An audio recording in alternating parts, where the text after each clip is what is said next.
வணக்கம் டாக்டர். வணக்கம் நடாராஜ் அவர்களே, வணக்கம் கீதவாணி நேயர்களே. குருவர்களும் திருவர்களும் கைகூட மீண்டும் உங்களை இன்று இந்த மெஞ்ஞானமும் நிகழ்ச்சியிலே சந்திப்பதில் மிகுந்த மகிழ்ச்சி அடைகின்றேன். இன்றைக்கு நான் கேட்கக்கூடிய பல கேள்விகள் என்னுடைய மனத்திலிருந்து எழுகின்ற பொதுவான கேள்விகளாக இருக்கப் போகின்றன என்பதை வெளிப்படையாக உங்களுக்கு நான் சொல்லிக்கொள்ள விரும்புகிறேன். எனக்கு இருக்கக்கூடிய சந்தேகங்கள் நிச்சயமாக இதுபோல் சந்தேகங்கள் நிறைய நேயர்களுக்கு இருக்கும் என்று எனக்கு தெரியும். அதில் பெரும்பாலான கேள்விகள் மிகவும் முட்டாள்தனமான கேட்கக்கூடாத கேள்விகளாக கூட இருக்கலாம். அதற்காக உங்களிடம் மன்னிப்பு கேட்டுக்கொள்கிறேன். முதல்ல நாங்கள் உணர்ந்தபடி குருவுக்கும் தெய்வத்துக்கும் நன்றி தெரிவிக்கிறோம்.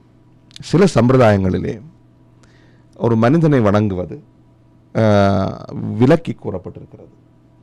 சில சம்பிரதாயங்களில் அதாவது சலமும் மலமும் சுமக்கின்ற ஒரு உடலுக்கு எப்படி ஒரு தெய்வத்துக்குரிய மரியாதையை கொடுக்க முடியும் என்ற கேள்வி கேட்கப்பட்டிருக்கிறது.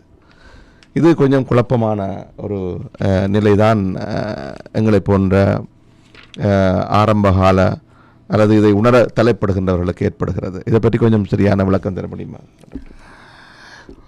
அதாவது மனித உடம்பு எடுத்தவர்களை நாங்கள் வழிபடலாமா என்றது முதலாவது கேள்வி.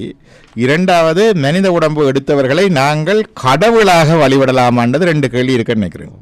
ஒன்று மனிதர் வழிபடுதல், இரண்டாவது மனிதரை கடவுளாக வழிபடுதல். இந்த ரெண்டு விதியம் இருக்கின்றது இல்லையா? முதலாவதாக, இந்த ஒருவரை காணும் பொழுது அவருக்கு நாங்கள் வணக்கம் செலுத்துகின்றோம் இல்லையா? அந்த வணக்கம் செலுத்துகின்ற பொழுது நாங்கள் அந்த வணக்கத்தை யாருக்கு செலுத்துகின்றோம் என்று பார்க்க வேண்டும். உதாரணம், வணக்கம் அல்லது என்றால் நமஸ்காரம் என்று சமஸ்கிருதத்தில் சொல்லுவார்கள். வணங்குதல் என்றால் வளைந்து வணங்குதல் என்று தான் வரும். அது நமஸ்காரத்திலே வளைந்து வணங்குதல்ல இருந்து விழுந்து கும்பிடுதல்ல இருந்து எல்லாம் நமஸ்காரம். இந்த வணங்குதல்ல பலவிதமான முறையிலே வணக்கங்கள் இருக்கின்றன. அஷ்டாங்க நமஸ்காரம் என்று ஆண்கள் உடம்பு முழுக்க நிலத்தில் தோய விழுந்து வணங்குவார்கள். அதை சாஷ்டாங்க நமஸ்காரம் என்று சொல்லுவார்கள். அஷ்டாங்கம் என்றால் 8 அங்கங்கள் நிலத்திலே படுவதாக விழுந்து வணங்குதல். அப்போ விழுந்து கும்பிடுகின்ற பொழுது 8 அங்கங்களிலே காதுகளும் ஒன்று. அதனால்தான் அந்த தலையை திருப்பி முதல் வலது காதை தொட வைத்து நிலத்தை தொட வைத்து பின்னர் இடது காலை தொட வைத்து நெட்டி அப்படி கும்பிடுவது வழக்கம். 8 அங்கங்கள் வழிபடுகின்றது ஒன்று. அடுத்ததாக பஞ்சாங்க நமஸ்காரம் என்ற 5 உறுப்புகள் வழிபடுவது. பஞ்சாங்க நமஸ்காரம் ஆண்களின் செய்யலாம். எங்களுடைய பெரிய புராணத்திலேயே இருக்கின்றது. எத்தனையோ இடங்களிலே சுந்தரமூர்த்தி நாயனுடைய வரலாற்றிலே வருகின்றது. அஷ்டாங்கமாகவும் வணங்கி பஞ்சாங்கமாகவும் வணங்கினார். எனக்குள்ளே ஏற்பட்ட ஒரு விருப்பம் காரணமாக அஷ்டாங்க நமஸ்காரத்தை விட பஞ்சாங்க நமஸ்காரம் எனக்கு மிகவும் பிடித்திருந்த காரணத்தினாலே அண்மை காலமாக அந்த வழிபாட்டு முறையை நான் கை கொண்டு வருகிறேன். ஆனால் எனக்கு சில வேளையில் கூச்சமாக இருப்பது. எங்களுடைய பொதுவாக யாழ்ப்பாண மரபிலே பஞ்சாங்க நமஸ்காரம் என்பது பெண்கள் மட்டும்தான் என்ற மரபு இருக்கின்றது. ஆனால் ஆண்களும் பஞ்சாங்க நமஸ்காரம் செய்யலாம். வட இந்திய மரபிலே இருக்கின்றது. சாய் சமிதி போன்ற கோயில்களுக்கு அல்லது வட இந்திய கோயில்களுக்கு போகின்ற பொழுது ஆண்கள் பஞ்சாங்க நமஸ்காரம் செய்வதை பார்க்கலாம். நாங்களும் அங்கே போகின்ற பொழுது அப்படித்தான் வணங்குகின்றோம். மற்றது அடுத்ததாக குருமாரை மற்றவர்களை வணங்குகின்ற பொழுது கூட இட நெருக்கடியாக இருக்கின்ற நேரத்திலே பஞ்சாங்க நமஸ்காரம் தான். அஷ்டாங்க நமஸ்காரத்துக்கு நீண்ட இடம் வேணும். ஒரு குறுகிய இடம் என்றால் பஞ்சாங்க நமஸ்காரம் செய்ய பொதுவாக இருக்கும். அது ஒன்று.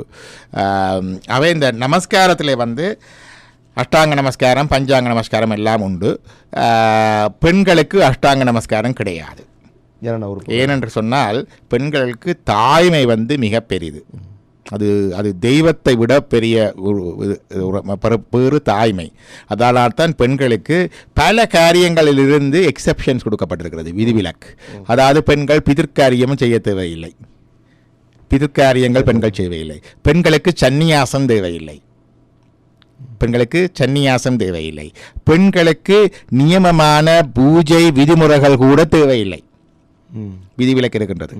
ஆனபடினாலே ஏனென்று கேட்டால் இந்த தாய்மை பேறு, இந்த தாய்மை பேற்றை உள்வாங்கி வெளியே தருகின்ற புறப்புறுப்பு, தாய்மையை தாங்குகின்ற அவர்களுடைய கருவை தாங்குகின்ற அந்த வயிறு, தாயாக இருந்து பிள்ளைக்கு பாலூட்டுகின்ற அந்த மார்பு முலைகள், இந்த 3 அங்கங்களும் எந்நாளும் யாரையும் வணங்குவது இல்லை. அப்போ பஞ்சாங்க நமஸ்காரத்திலே புறப்புறுப்பு வயிறு மார்பு நிலத்திலே படாது. அதான் பெண்களுக்குரிய நமஸ்காரம். ஏனென்றால் நீங்கள் யாரையும் வணங்கலாம், இறைவனாக கூட இருக்கலாம், அங்கே தாய்மை வணங்காது. பியூட்டிஃபுல். அதான் அதோடைய விளக்கம். இது வணக்கம் இருக்க. அடுத்ததாக ஒருவரை வணங்குகின்ற பொழுது நாங்கள் யாரை வணங்குகிறோம் என்றால் அவரை அல்ல, அவருக்கு உள்ளே ஆன்மாவுக்கு ஆன்மாவாய் இருக்கின்ற இறையைத்தான் நாங்கள் அங்கே வணங்குகின்றோம். அப்போ நாங்கள் ஒருவரை வணங்குகின்ற பொழுது இந்த வணக்கம் அவருக்கு அல்ல, அவருள்ளுக்குள்ளே இருக்கின்ற இறைக்குத்தான் இந்த வணக்கம் என்ற நினைப்போடு வணங்கினால் நீங்கள் வணங்குகிற பொழுது உங்களுக்கு எந்த விதமான பிரச்சனையும் இல்லை. அப்படி இல்லாமல் அவருக்கு வணங்குறேன்னு சொன்னால் அவருடைய பாவ புண்ணியங்கள், பாசிட்டிவ் நெகட்டிவ் எனர்ஜிஸ், நல்ல கர்மம் தீய கர்மம் எல்லாம் உங்களையும் பற்றி கொள்ளலாம். சும்மா போய் கண்ட வைக்கும் கும்பிடு போடப்படாது. குட். அதாவது ஆனால் இந்த குருவாக ஏற்றுக்கொண்டு பாதங்களை தொட்டு வணங்குதலை சில சம்பிரதாயங்கள் முற்றாக மறுதளிக்கின்றன. அதாவது மனிதன் இப்படி தான் குறிப்பிடுகின்றன. சலமும் மலமும் சுமக்கக்கூடிய சாதாரணமான ஒரு மனிதனை நீங்கள் ஒரு தெய்வமாக கால் பணிந்து வணங்குதல் சரிதானா என்பதை இந்த இடத்துல நான் கேட்டுக்கொள்ள விரும்புகிறேன். அந்த வணங்குகின்ற பொழுது எப்படி இது இந்த மனிதருக்கு என்று வணங்கினால் அது சரியல்ல. அவருடைய நல்லது கெட்டது பாவ புண்ணிய கர்மாக்கள் உங்களையும் பற்றி கொள்ளும். அவரைக்குள்ளே இருக்கிற இறைக்குத்தான் இந்த நினைவு வணக்கம் என்று நினைத்து வணங்கினால் அது உங்களுக்கு அந்த பாப புண்ணியங்கள் ஒட்டாது, அந்த தன்மை இருக்கின்றது. சொல்லுவார்கள் என்று கேட்டால் குரு என்று வருகின்ற பொழுது எல்லாவற்றுக்கும் குரு இருக்கின்றார். ஃபிசிக்ஸுக்கு ஒரு குரு, மேத்துக்கு ஒரு குரு, நாட்டியத்துக்கு ஒரு குரு, நடனத்துக்கு ஒரு குரு. இந்த குருமாருக்கு எல்லாருக்குமே வணக்கம் உண்டு தானே. அது சம்பிரதாயம். நாட்டியத்திலே கூட குருவுக்கு வணக்கம் செய்துதான் நாங்கள் தொடங்குகின்றோம். அது அவர்களுக்கு கொடுக்குற சம்பிரதாயம். 2 விதமாக இந்த சம்பிரதாயம் போகின்றது. ஒன்று அந்த குருவுக்கு அந்த வித்தியை தத்துவதற்கு செய்கின்ற மரியாதை. இரண்டாவது அந்த குருவுக்குள்ளே இருக்கின்ற ஆன்மாவிலே ஆன்மாவுக்கு ஆன்மாவாக பரமாத்மாவாக இறைவன் இருக்கிறான், அவனுக்கு வணக்கம். மூன்றாவது அந்த குரு பரம்பரை அவர் பரதம் என்றால் என்ன, இசை என்றால் என்ன, கணிதம் என்றால் என்ன, பௌதிகம் என்றால் என்ன, யாரிடமிருந்து வந்தது, அவருடைய குரு. குருவுக்கு குரு என்று போனால் ஆதி குரு சிவன். பரதநாட்டியம் கூட சிவனிடமிருந்து வந்தது, வைத்திய சாஸ்திரம் சிவனிடமிருந்து வந்தது, ஜோதிட சாஸ்திரம் சிவனிடமிருந்து வந்தது, இசை சிவனிடமிருந்து வந்தது, மிருதங்கம் சிவனிடமிருந்து வந்தது. இப்படி எல்லாவற்றுக்கும் ஆதி குருவான இருக்கிற அவனுக்கு வணக்கம்.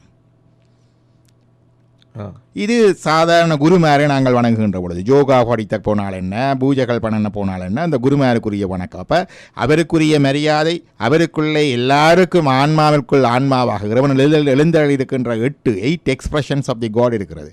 பஞ்சபூதங்கள், சூரிய சந்திரர்கள், மற்றது ஆன்மாக்கள். எல்லா ஆன்மாக்களிலேயும் இறைவன் எப்பொழுதும் பிரியாதவனாக ஆன்மையில் இருக்கின்றான்.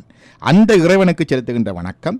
இரண்டாவதாக இதுக்கு ஊடாக அந்த ஆதி குரு அவருக்கு செலுத்து, இந்த குரு லீனியேஜ் இருக்கு இல்லையா, பாரம்பரியத்துக்கு செலுத்துகின்ற வணக்கம் என்று வருகின்றது. இது சாதாரணமான குரு வணக்கம். இதைவிட ஞான குரு என்று ஒன்று இருக்கின்றது. இந்த ஞான குரு என்று சொன்னால் யார் என்று கேட்டால் இறைவனே ஞான குருவாக வருவார். இறைவனே ஞான குருவாக வருவார் என்றால் ஏதோ இறைவன் இங்கே மான் மலவோடு எருதோட இறங்கி வருவார் என்று நினைக்கப்படாது. இறைவர் எப்படி வருவார் என்று கேட்டால் அதுக்கு சொல்லுகிறார்கள், இந்த இறைவனுக்கு ஆன்மாவை, குருவினுடைய ஆன்மாவை தன்னுடைய சரீரமாக எடுத்துக்கொண்டு வருவார். குருவினுடைய ஆன்மாவை தன்னுடைய சரீரமாக எடுத்துக்கொண்டு வருவார். அப்பொழுது அவருக்கு இந்த சொரூபத்தை சொல்லுவார்கள் சைதன்ய சொரூபம். இறைவன் குருவினுடைய ஆன்மாவை எடுத்துக்கொண்டு வருவதை சொல்லுவார்கள் சைதன்ய சொரூபம். இந்த சைதன்ய சொரூபத்திலே இறைவன் குருவினுடைய ஆன்மாவை தன்னுடைய உடலாக கொண்டு வந்து உமக்கு அருள் செய்கின்றான். அப்போ குருவுக்கு பர்சனல் பவர்ஸ் கிடையாது. குருவனுடைய பவர்ஸ் அல்லது மகிமை எல்லாம் இறைவனுடைய மகிமை தான். இறைவனே குருவாக வந்தார் என்பதை எப்படி உணர்ந்து கொள்வது? அதுக்கு ஒரு நியமம் இருக்க வேண்டுமே. மாணிக்க வாசகர் சொல்லுகின்றார் இல்லையா, என்ன சொல்லுகின்றார்? கோகலி ஆண்ட குரு மனிதன் தாழ்வாழ்க. கோகலி என்ற திருப்பரந்துரையிலே குருமணி என்று சொன்னால் அந்த என்ன சொல்லுவார்கள், அந்த குரு மணி என்று சொன்னால் இது ஜெம் எமோங் த குரு என்று சொல்லுவோம் இல்லையா. இந்த ஜெம் எமோங் த குரு என்ற பொழுது அவர் நான் சொல்லுவேன் குரு சுப்ரீம். எல்லா குருக்களுக்குள்ளே இறைவன் குருவாக வந்தா குரு சுப்ரீம், அதுக்கு மேல குரு இல்லை, அதுக்கு பிறகு குரு பெறமாட்டார், அதுக்கு பிறகு வேற வித்தை அணிவதற்கு ஒன்றுமே இல்லை. பகவத்கீதையிலே கிருஷ்ணர் சொல்லுகின்றார், இந்த மகா ரகசியத்தை உனக்கு சொல்லுகின்றேன், இதை ஒருவன் அறிந்தவன் அவனுக்கு அறியத்தக்கது எதுவுமே இல்லை. அந்த மகாவித்தை, அதுக்கு பிறகு குருவும் இல்லை வித்தையும் இல்லை, அந்த கடைசி குரு ஞான குரு அந்த இறைவன். அதான் சொன்னார், அருவரன் ஒருவன் அவனியில் வந்து குருவரன் ஆகி அருளிய பெருமையை சிறுமை என்று இகழாதே. இதுவும் மாணிக்கவாசகன் சொல்வார். அருவரன் ஒருவன், அவனி என்றது இந்த பூமி, இந்த பூமியிலே வந்து குருவரனாகி குருவாக வந்து அருளிய பெருமையை சிறுமை என்று இகழாதே. அந்த இது கொடுக்க வேண்டும். அந்த குருவுக்குத்தான் சொன்னார், குருவே சிவமென கூறினன் நந்தி. யார் சொல்லுகிறார்? இது திருமந்திரத்தில் சொல்லுவார். குருவே சிவமென கூறினன் நந்தி, குருவே சிவமென் அது குறித்து ஓரார் என்றால் உணர்ந்து கொள்ள மாட்டார்கள். குருவே சிவமாக நிற்பது என்பதை உணர்ந்து கொள்ள மாட்டார்கள். குருவே சிவனுமாய் கோனுமாய் நிற்கும் குருவே உரை உணர்வற்றதோர் கோவே. குருதான் இறைவனாகவும் நிற்கும், குருவே உனக்கு வழிகாட்டுதலாகவும் நிற்கும். இந்த குருவும் சிவமும் ஒன்று என்பது அந்த நிலையிலே இந்த ஞான குரு சுப்ரீம் வரும் பொழுது வரும். பொதுவான வாழ்க்கை முறையிலே ஒருவரை குருவன் நிர்ணயித்து கொண்டோ அல்லது பெரியவர் நிர்ணயித்து கொண்டோ கால்களில் பணிந்து வழங்குவது என்பது சரியா? சரி, நீங்கள் அவருக்கு வணங்கும் வணக்கம், அந்த முதல் வணக்கம் எங்கள் முருகனுக்கே என்று சொல்லுவோம் இல்லையா, அது இந்த வணக்கம் எங்கள் இறைவனுக்கே என்ற அட்டிடியூடோடு என்ற பாவனையோடு நீங்கள் யாரையும் விழுந்து வணங்கலாம், அது சரி. இது மனிதருக்கு என்று நீங்கள் இவருக்கு செய்கின்ற வணக்கம் என்று சொன்னால் அது தவறு. இல்லை, நேரடியாகவே நாங்கள் இறை மூர்த்தத்துக்கோ இல்லை என்றால் இறைவன் திருவுருவத்துக்கோ அப்படி வணங்கலாம் தானே, ஏன் ஒரு மனிதரை விழுந்து வணங்க வேண்டும் என்ற கேள்வியும் இருக்கிறது. நேரடியாக நாங்கள் ஒரு இறை மூர்த்தத்துக்கு ஒரு ஆலயத்துக்கு செல்லுகிறோம், அங்கே இருக்கின்ற இறை மூர்த்தத்தை பார்த்து வணங்கலாம். இல்லை என்றால் எங்களிடம் இருக்கக்கூடிய எங்கள் வீடுகள் இருக்கக்கூடிய அந்த இறை தரிசன படங்களை பார்த்து வணங்கலாம். இல்லை என்றால் இறைவனை இந்த இடத்திலே இருந்த இடத்திலே எங்கோ எல்லா இடமும் நிறைந்திருக்கிற இறைவனை வணங்கலாம். ஏன் ஒரு மனிதனை காலில் பணிந்து வணங்க வேண்டும் என்ற பழக்கம் வந்தது என்கிறது ஒரு குழப்பமான கேள்வியாக இருக்கிறது எனக்கு. ஏனென்றால் இறைவன் எங்களுக்கு வெளிப்படுவதென்றால் மனிதருக்கு ஊடாகத்தான் வெளிப்படுவான் இறைவன். அதை சொல்லுவார்கள் என்று கேட்டால், நாங்கள் இருக்கின்ற உலகத்திலே நாங்கள் மும்மாசுக்களை 3 there are 3 impurities for the souls in our world. எங்கட உலகத்தில் இந்த உலகங்களில் இருக்கிற நாங்கள் சஞ்சரிக்கின்ற இந்த உலகங்களில் இருக்கின்ற ஆன்மாக்களுக்கு 3 விதமான மாசுக்கள் அல்லது மலங்கள் உண்டு. ஆணவம், கண்மம், மாயை. இந்த 3 மலங்களுடைய ஆன்மாக்களுக்கு இறைவன் மானுட சட்டை தாங்கி வருவான், மானுட வடிவிலே தான் வருவான் என்று சொல்லப்பட்டிருக்கின்றது. ஆனபடியினாலே இந்த மானுட வடிவிலே இறைவன் வருவான். அதுதான் கிறிஸ்தவ வேதம் சொல்ல சொன்னது, மானுட குமாரனாக இறைவன் வருவார், மானுட குமாரன் வருவார் என்று சொல்லுகின்றது இல்லையா.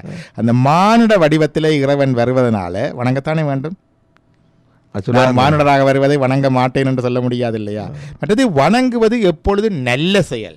நீங்கள் பெற்றோரை வணங்குகிறீர்கள், குருவை வணங்குகிறீர்கள், பணிவை வளர்த்து கொள்கிறீர்கள். நீங்கள் வணங்குகின்ற பொழுது நீங்கள் பெற்றோரை வணங்கினாலும் சரி, குருவை வணங்கினாலும் சரி, பெரியவரை வணங்கினாலும் சரி, இவர்கள் பேரிலே இருக்கின்றவர்கள் சில வேளை பாவிகளாக கூட இருக்கலாம், அவர்களை கூட வணங்கலாம். வணங்கினாலும் சரி, இந்த வணக்கம் நீங்கள் செய்கின்ற பொழுது இது இறைவனுக்கு என்று நினைத்து செய்தால், இறை வடிவத்தில் இருக்கின்ற இவர்களுக்கு நினைத்து செய்தால், எல்லா பாவங்களும் நீங்கள் விழுந்து வணங்குகின்ற பொழுது விழும், நீங்கள் எழும்புகின்ற பொழுது எழாது. இது உங்களுடைய பாவ சம்ஸ்காரத்துக்கு ஒரு வழி, பாவங்களை போக்குகின்ற ஒரு வழி. ஆனால் அதற்காக அவருக்கும் இவருக்கும் புகழ்வாடி வணங்கினால் அவருடைய கர்மா உங்களை பற்றி கொள்ளும். அதான் நாம் சுந்தரமூர்த்தி நாராயணன் சொல்லுவார், தம்மையே புகழ்ந்து இச்சை பேசினும் சார்பினும் சொண்டர் தருகிலா பொய்மையாளரை பாடாதே, பொய்மையாளரை பாடாதே, எந்தை புகழூர் பாடுமின் புலவீர்கள். சும்மா தேவையில்லாமல் அவருக்கு மாலை போடுறது, இவருக்கு பட்டம் கொடுக்கறது, அவருக்கு வணக்கம் சொல்கிறது, இவருக்கு வால் பிடிக்கிறது, அவருக்கு குடை பிடிக்கிறது, இது எல்லாம் நாங்கள் நாளாந்த வாழ்விலே செய்கின்ற உண்டு. அதை விடுத்து இந்த இறைவனுக்கு அல்லது இறைவனை மற்றவர்களை வணங்குகின்ற பொழுது இது இறைவனுக்காக வணங்குகின்றோம் என்று நினைத்து சொன்னால் அது இறைவனுக்கே அது செய்கிறோம். அதான் சொன்னார், பொய்யடிமை இல்லாத புலவர்க்கும் அடியேன். வடிவாக சொன்னார் அவர் சுந்தரமூர்த்தி நாயனார், பொய் அடிமை இல்லா